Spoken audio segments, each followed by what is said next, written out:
Solomon is crowned king. Can you imagine what would happen if I raced against Usain Bolt? I wouldn't see him for dust. Or if a mouse and a lion were to meet in combat. I think that fight would be over in a split second. And in today's story, we come across a man who sets himself up against God. Again, and even more so, no chance. As it happens, I don't think the man even realised that he was in competition with God. He just wanted to be king, and that was all he could think of. His name was Adonijah, and he was the oldest living son of King David. You may know that David was the most famous king of Israel in the old part of the Bible, and we find the story in the history part. God had told David some years before that Solomon, his younger son, was to be the king to follow David. God did not give a reason why this was so.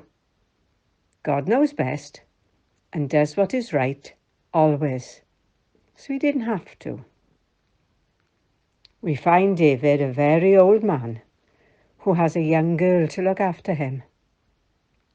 Adonijah thinks this is his chance to grab the kingship. He has 50 men to run before him in his chariot.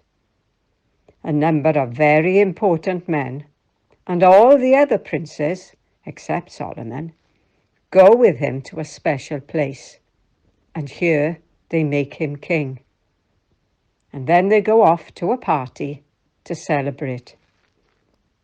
Meanwhile, Nathan, a prophet who has served David faithfully, hears about this rebellion. Adonijah has acted against King David, his father. Nathan goes to Bathsheba, who is the mother of Solomon. He tells her she needs to let David know what's happened, and he will support her. This they do. David knows he must act at once. Solomon also goes to a special place where a priest anoints him as king. And everyone who has gone there with him shouts, "Long live King Solomon!" All the people celebrate and play instruments so loudly that the ground shakes. The noise of it all even reaches the people at Adonijah's party. When they find out what the noise is all about, they are terrified. They know they've rebelled against King David and King Solomon.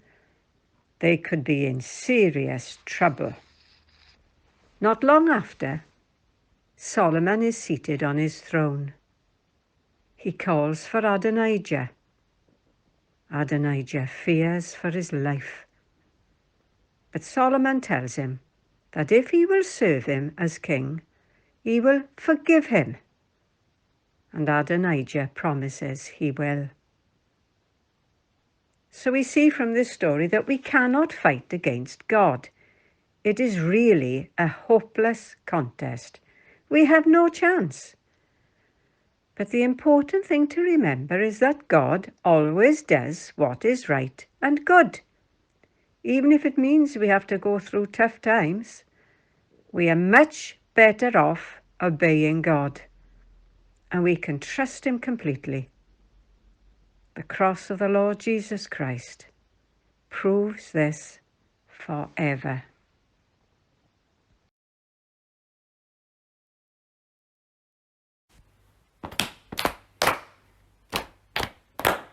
God made him who had no sin to be sin for us, so that in him we might become the righteousness of God.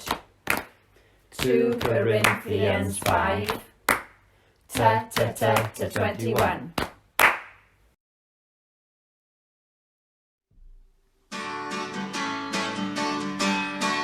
Grace is when God gives us the things we don't deserve.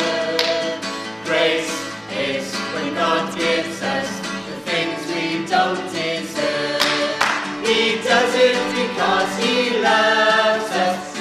does it because He loves us.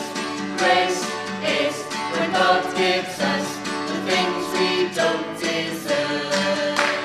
Mercy is when God does not give us what we deserve. Mercy is when God does not give us what we deserve. He does it because He loves us. He does it because He loves us. Mercy is when God does not give us what